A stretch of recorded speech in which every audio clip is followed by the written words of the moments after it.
chat, like even if you don't have a paid subscription to any AI writing platform, ChatGPT is good enough to start some version of it. Just know what kind of prompts you type. Always keep it very simple, right? Always ship pretty fast. Instead of writing one perfect email, write 3 good. The best form of our communication is face to face. I think apart from everything else, like of course pipeline, revenue, numbers, and for things that you think are the best, right?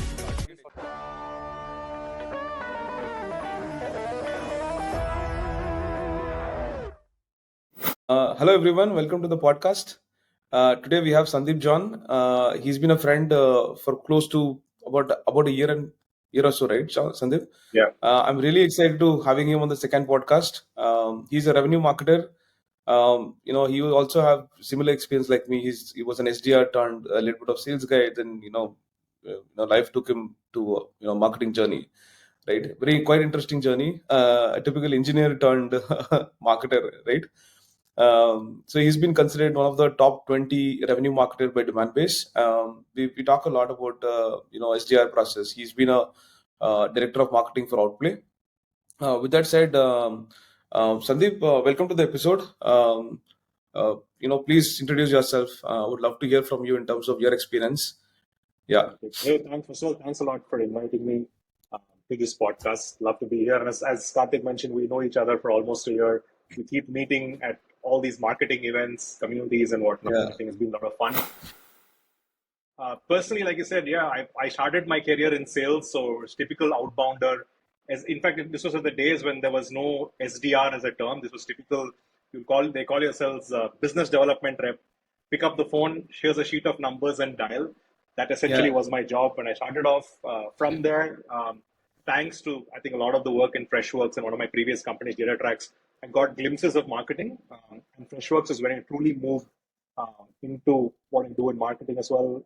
More recently, I've been Outplay, leading up all functions of marketing there, focusing on demand gen and whatnot. Yeah, that's basically about me. Very interesting journey. Why? Because I think we both started in 2004, if I'm right. Yeah. Right. So I started my first BDR experience also has been with a company called Hexaware. That was in 2004, and those days it was the same, right? I was given a sheet of Excel, data files, right? You basically have to call, email, book meeting, and transfer that meeting into sales, right? There's no process Yes. right now like we have, AE process and discovery process and stuff, right? So the one thing that we have to do is just cold call. There's a script, give it to people, and they call, book a meeting, and give it to somebody, right? So we actually have a similar experience. Just that the one difference is that I've done my BCom and MBA. You probably are an engineer who Yeah. kind of got into this thing, right? So Yeah. very interesting journey. I can actually, one person that I can easily relate to is you, because a lot of the marketers that I speak to, they straight away get into marketing, growth as such, like they straight away get into growth, and then from there they kind of build their career, right? And for us, I think the one difference, the one similarity is we both have done SDR work. We know how hustling, calling every 100 calls a day or sending out those emails, not getting responses, right? I think that kind of, for me, that helped to, for me, when I become a marketer, no, that kind of really helped me, Yeah. right?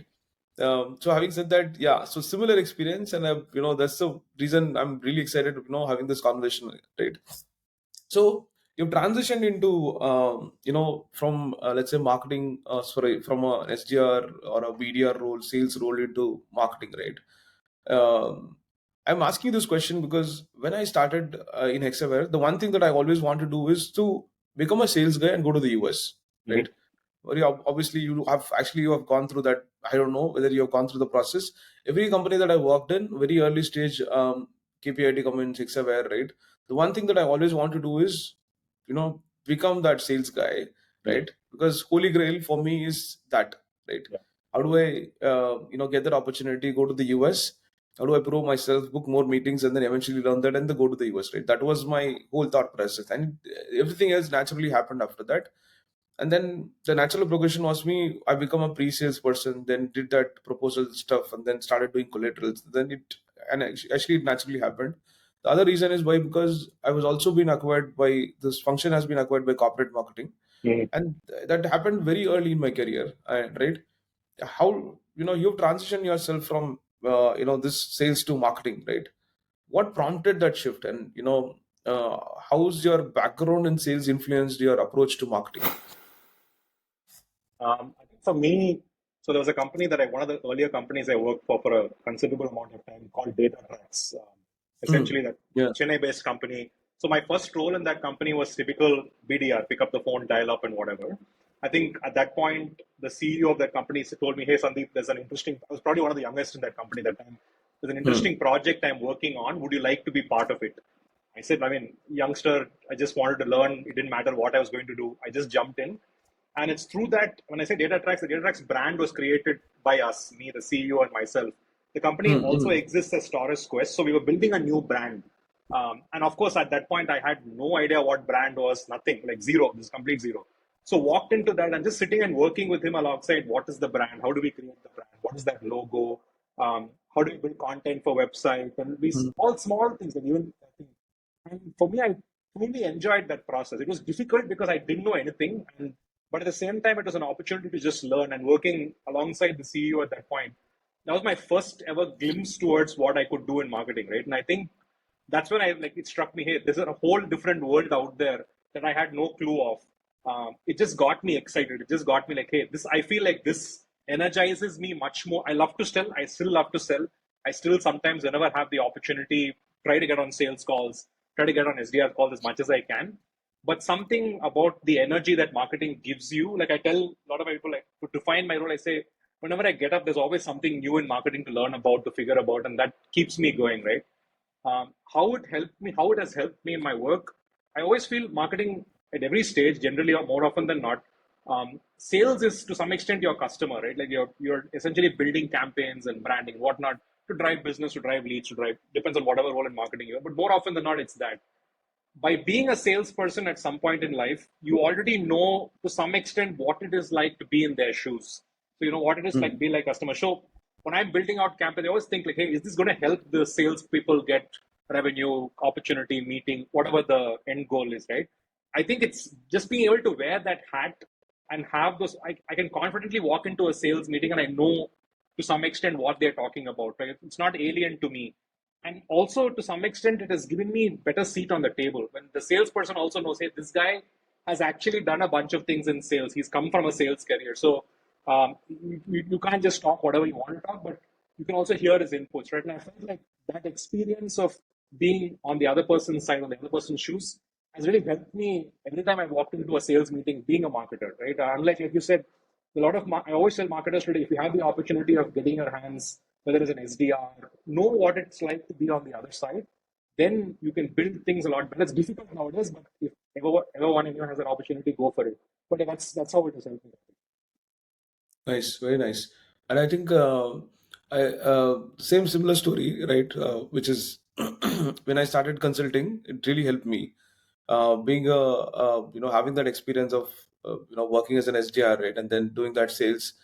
I always consider my little bit of success that I've had is because of one marketing side of things, right? But again, having said that, my SDR, the generating leads and closing deals, right? That kind of really helped me because when I started out, I didn't have money to spend on any campaigns or hire people, right? So what I did basically started cold outreaching people and started this LinkedIn prospecting, right? And I generally I used to book about 20 meetings per month, and I also offered a similar service for one of the companies that I consulted, which was Insent.ai. And I did that SDR consulting, and I did one marketing consulting with Vimo. So, which is both kind of kicked in, and I, had these two consulting, which I had both of them for almost Insent. I had for 11 months, and I still work with Vimo. So, this is a one skill that I kind of helped me without spending a lot of marketing dollars on campaigns and stuff. Like you don't have to build Yeah, SEO or do SEO or like run performance campaigns or I would spend money, right? And this kind of helped me, and it still helps me, right? And I think the one advantage I would consider myself is the same advantage like you had right now, which is being an SDR, knowing the how to prospect and how to generate leads, how to talk to people, how to close deals, and then having that thing of delivering as well, which is your marketing services, right? I think that is still I consider like it happened, like maybe it happened for us like for some reason and it happened. I think I see a lot of marketers struggle in consulting also. They're not able to generate leads without money, right? yeah, For us, we can generate leads like without spending a lot of money, right? And yeah, I think that's one advantage. Um, so in Outplay, you've been an early marketer. You've spent the last couple of years in Outplay, right?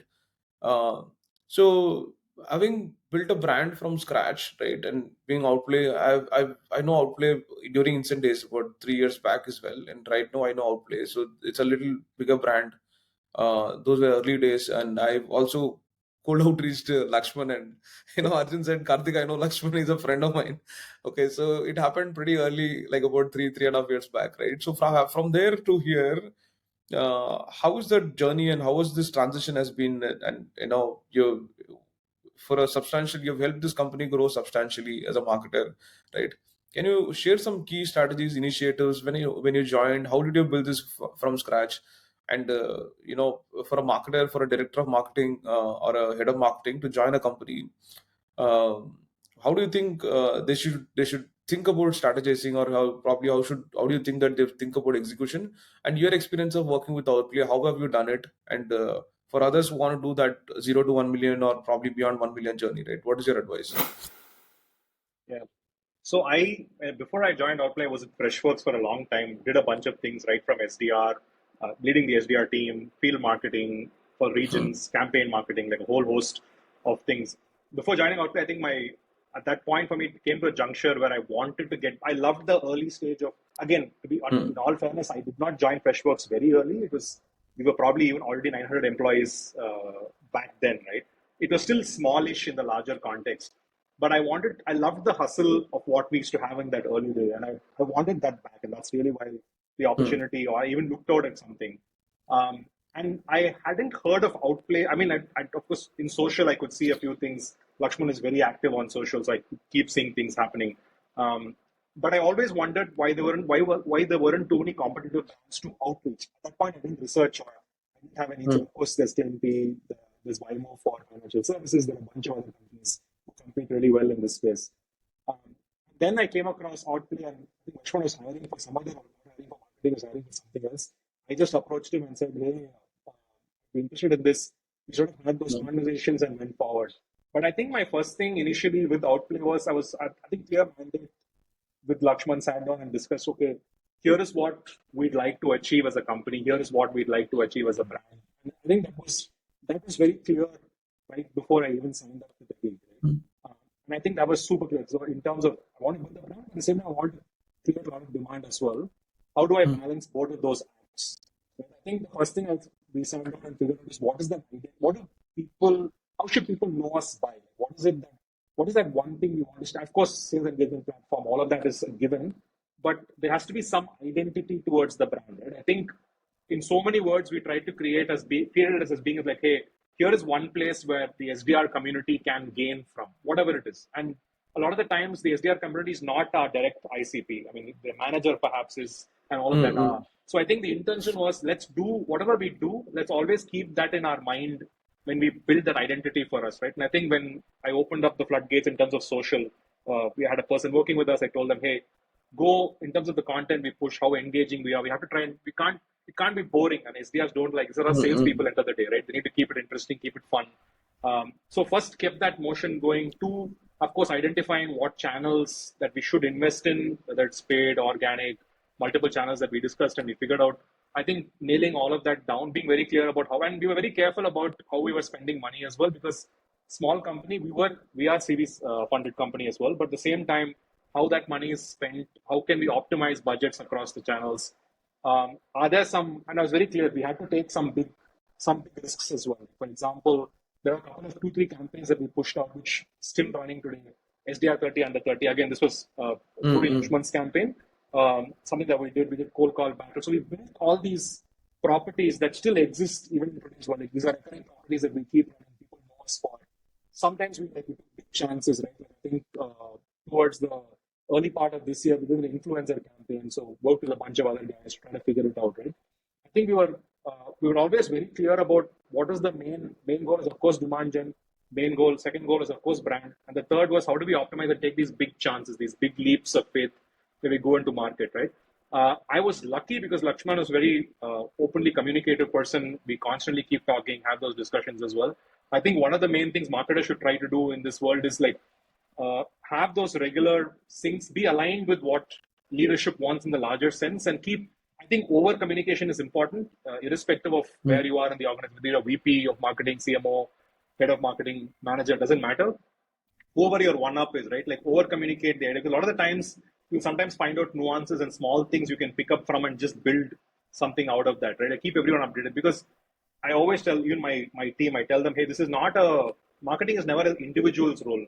It's a very, very collaborative role. Like whether it is your team, other team, some other team, you need sales to close, you need product to give you insights, you need designers to work on specific aspects, you need leadership to get buy-in, right? So the most important thing I think in marketing, amongst everything else, is develop skill, of course, the ability to collaborate and get everyone on board, get alignment as fast as you can. And I think that helped us. Right? I was very particular about I think I told our teams also several times that, hey, we're a small company, which means the biggest advantage we have amongst the larger groups, because I think for us, it was very clear in the early days, our competition was outreach sales law of the bigger guys. Keep them as the yardstick in terms of how we do stuff. Move fast, because agility was something it shouldn't take 2 days to make a decision. It should be a matter of few hours to make a decision, to run a campaign, to push out something, right? Like use that agility to our advantage and try to move stuff. And I think I was very meticulous on shipping things out as quickly as you can. Like we shouldn't be waiting for too many things. I mean, of course, it comes to decision point, I jump in, but otherwise empowering teams to within certain frameworks of making. So I think initially I was literally hands in everything. And then slowly, once I think team was able to understand, hey, these are how we're looking at stuff, I could take my reins off on a few things and then get in wherever required and have those checkpoints and cadences and balances and all that stuff, right? So I think for me, personally, the journey was a lot of fun because it was a lot of learning, a lot of things that I had very limited experience walking in when I came in, but because of the nature of the job, I had to figure it out, learn, and I literally, like talking to fellow marketers like yourself and other marketers as well, is how I learned really fast. Picked up stuff, nuances, and this is go into details of it, right? So I think for me, the learning has been the biggest thing from all of this. Got it. So there's based on what you said, there are majorly two takeaways for me, right? One is ship fast, the other one is over communicate, right? So Yeah. so I have a follow-up question on over communication, and I also tell my team members to over communicate, right? So do you have a mechanism for people who's watching?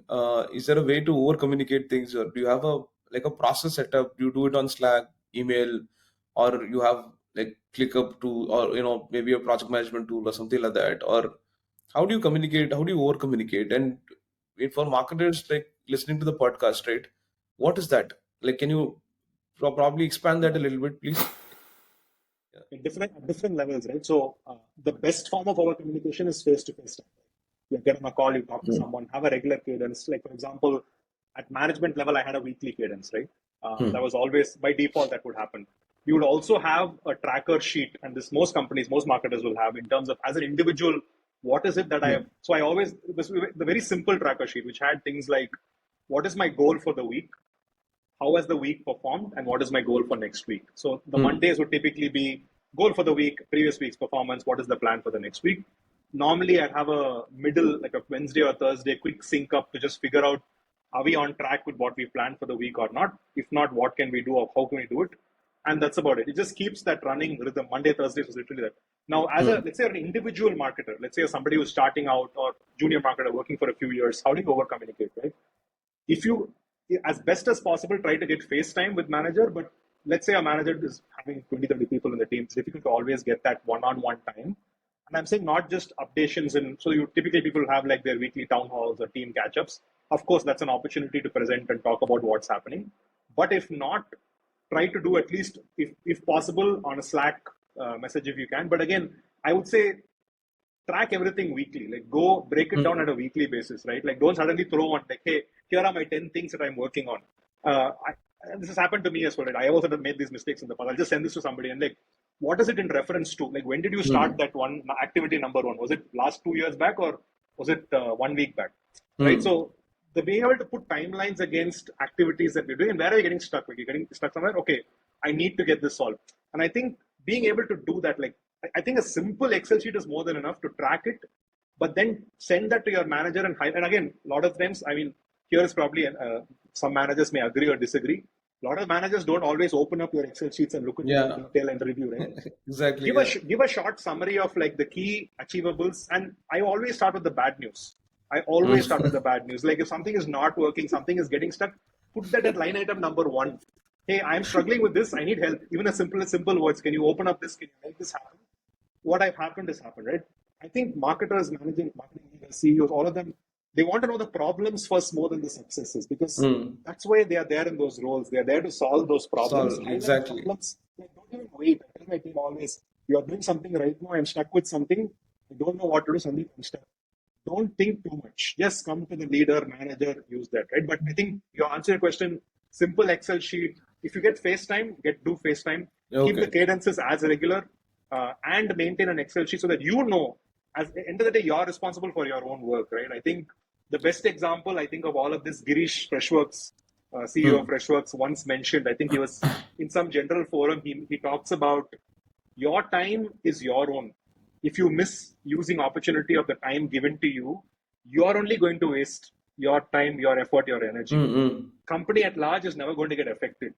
How you use the time is up to you, right? It's a very powerful statement, but it's a simple thing, right? So if you own your work, it doesn't really matter. So simple Excel sheets, or if you use nowadays I've been using Notion for everything, but simple Excel sheet or Notion or whatever to track weekly progress. You will know whether you're progressing. You will know where you're stuck. You will know challenges, and you'll even know how many things you're working on. Like, simple as that, right? So Yes, got it. So the next question on this, right? So which you yeah, also talked about as a marketer, it's very important to ship, and I keep telling that to everybody, even ship it out, right? Don't wait for a perfect campaign, or don't wait for the perfect copy, or yeah, don't wait for a perfect design, right? So it always has to be ship. You ship and then figure out things from there. yeah. So in terms of shipping it out, can you give a classic example of where things can go wrong when you think you have to, or maybe some examples what you have probably experienced, right? Something that has you waited for a long time and you think could have shipped pretty early. Maybe an example for me, the classic example that comes to my mind straight away is website, Yeah. right? That's the I mean, as a marketer, we've gone through this like hundreds and thousands of times, right? Yeah. You kind of tend to start thinking that there's no perfect website, right? And I think for me, in my case, the website is my classic example of ship it out fast, right? And when it comes to again ship out, what is your classic example of what any campaign or any experience that you've had? Shipping out means what? I think shipping out means, like you said, pushing out the campaign, like putting it in air, right? Like, for example, Hmm. whether it's an email campaign, whether it's a webinar promotion, whether it's a blog, whether it's a white paper, whether it's even a website, right? A lot of the times things will get stuck because it's somebody's opinion on what they think design should look like, somebody's Hmm. opinion on what they think content should feel like, or how it should sound, and all of that, right? And like you said, it is very subjective. It's very difficult sometimes to take Yes. that very objective. I mean, there are certain things you can keep in mind. I mean, it can't be rubbish. It has to make sense. It has to feel real and whatnot, right? You can do those kind of nuances, but after a point, it's like, I don't like this color. I don't like the shape of that thing because of this. If you're able to, I feel like, if somebody is able to articulate why they don't like stuff, like why I don't prefer this, right? And a lot of Hmm. times, even when I seek feedback from management, like, a website is a very large project, right? So when management says, okay, I always ask why. Like, I don't like this. I mean, why do you? What about the shape that you not like, or what about that line? Because I think clarity and even giving feedback is important to move things past the boat, right? And this has happened several times in past, right, where things have got stuck. Things for all the most ridiculous of reasons. Sometimes, I mean, even in the past, we used to have a rhythm of social approvals, right? So typically, we used to have a social method of approval in terms of what kind of Hmm. content gets put on social. No, that is somebody will prepare the content and we come in the evening, and then somebody has to review and go into the morning. Initially, it used to be a different kind of cycle, but later on, it became, like I said, okay, certain things require approval at this level, like product related announcements, features. You don't want to get those nuances wrong. But Hmm. if it's something like, hey, here are the 10 best emails that we are writing, why does anybody even care about how you craft that word and message if you are consistent in terms of how you're doing it, right? So I've seen things get stuck for absolutely no reason, and you just go in and say, I don't understand why it's it. Technically, something can get stuck. That's understandable. Like, for some technical reason, a campaign is not able to go out. Uh, that is very understandable, and you go in and you try to fix the problem and find a solution. But not things like content, design, certain elements which I feel you can just, like you said, push it out is more important sometimes in these cases, because in marketing, a lot of the times, you'll agree to this, right? Like, unless you start something, unless you do something, you don't even know if it's working, whether it's Yeah. not working. How do you do course correction? Right? You can't, if it's Yeah. not started, you're thinking, hey, is this the best possible email in the world? No, it can't be. I mean, if there, you'd probably be making a few $1 million right now. It's probably not the best email in the world. But are you confident enough about the email that you have written? Yes. Are you saying that that's fine? That's fine. Then go. Then let the email go out and then adjust your email copy, subject line, reply rate, whatever. Depends on the metrics that you are getting, right? So I think shipping is so much more, especially if you're a small, bigger companies. I understand the challenges. There's a certain very strict process, but small companies, hey, don't waste too much Yeah. time here.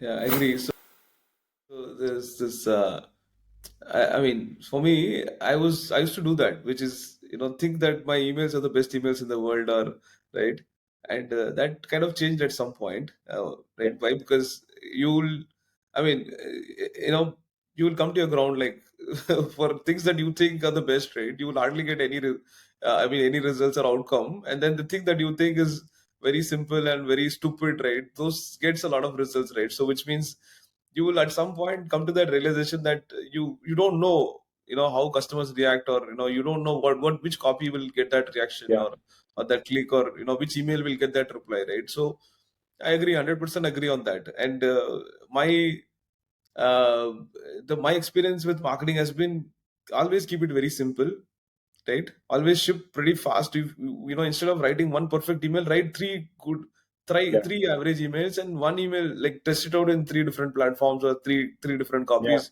yeah, and one will always turn out to be much better than the other two, and you don't even know that, right? And the yeah, same thing applicable for, even if you're running an ad, right? Your yeah, copy or whatever creative, instead of having one beautiful creative, have yeah, two, three different creatives. Nobody's judging you, right? See, the fundamental problem I see with marketers are, right, that those days Ogilvy, right, you have those copy, they are, that, they kind of yes, have that 3 months of discussion, and back and forth on the copy, right? And those days are olden days, right? I think, and still I think B2C probably spends that much time in doing that story yeah, narrative of that. For us, I think it's very important to kind of keep it very simple. Like yeah, for me, when I was working in a company, it is a Chennai based company. I tried a very, very simple and stupid copy. Okay, it actually worked, huh? And it gave yeah, me, like, I don't know, maybe in 3 months I got about 35 to 40 meetings. Just a single person, right? It was really crazy, and I used to wonder why this worked, and I still think it is very stupid, right? yeah, I'm still wondering why this email yeah, worked. Right?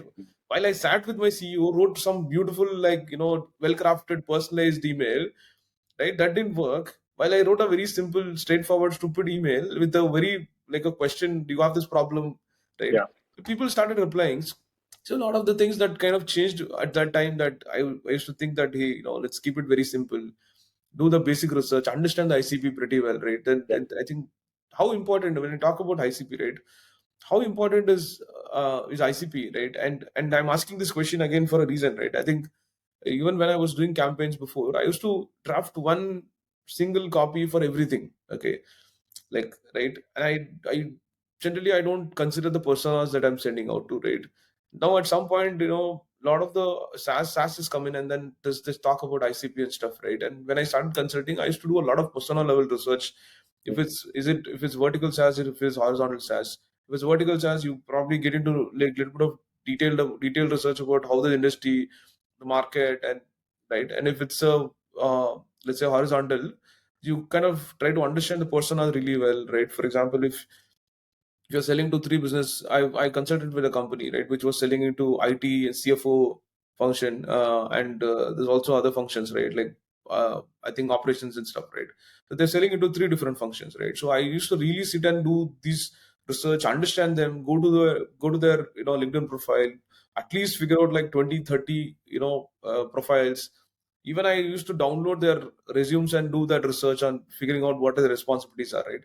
yeah, So how important ICP is, right? You talked about uh, demand, when you started with Outplay, you talked about demand, brand, and things like that, right? So you very clear when you started with them about the ICP that you're focusing on? Of course, your ICP is SDR, sales guys, and stuff, right? Or did you kind of course, it's a sales engagement platform. At some level, you kind of know what the ICP is, right?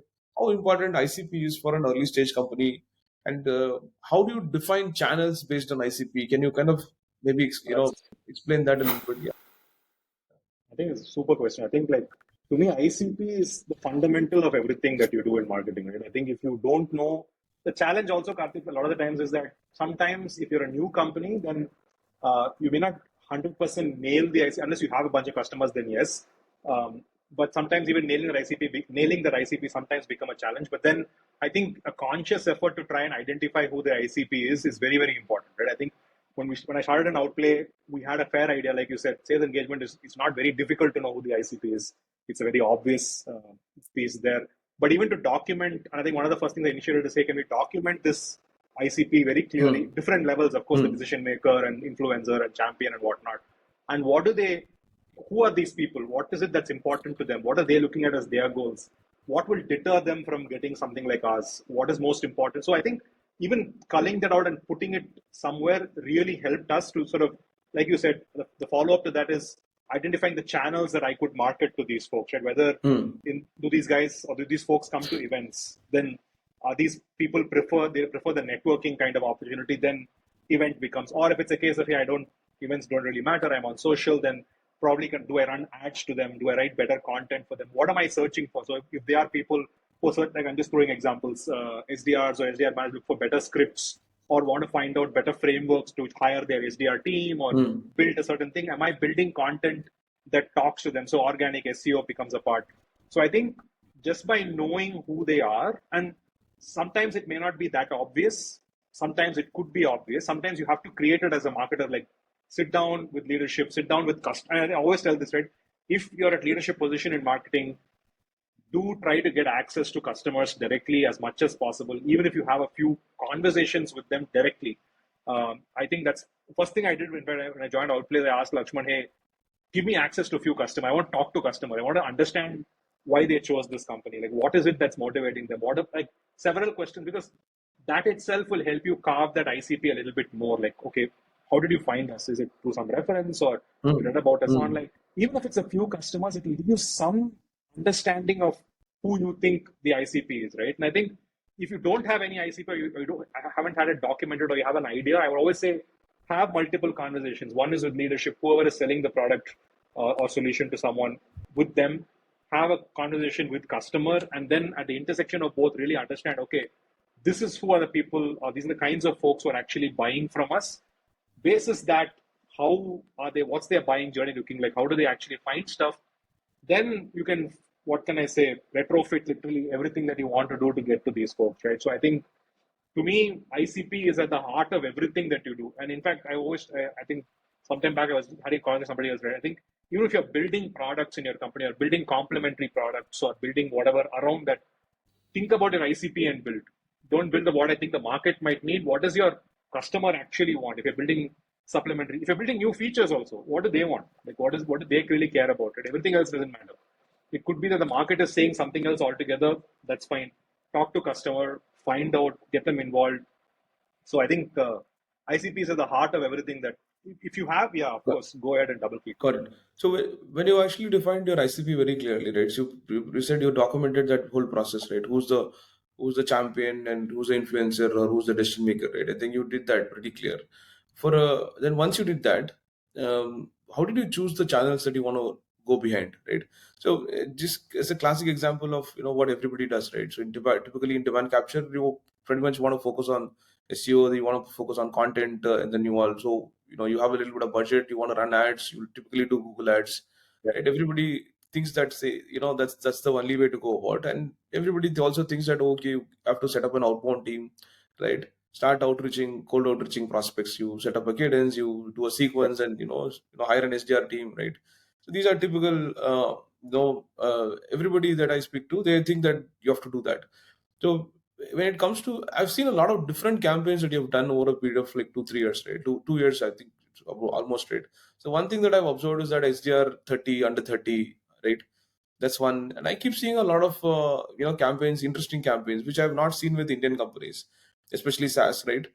So once you finalize your ICP, how did you define channels, right? And when did you come to a good conclusion that this channel is working for me, and then I have to double down on that channel, yeah. right? What was that process? Can you run through that process a little bit, please?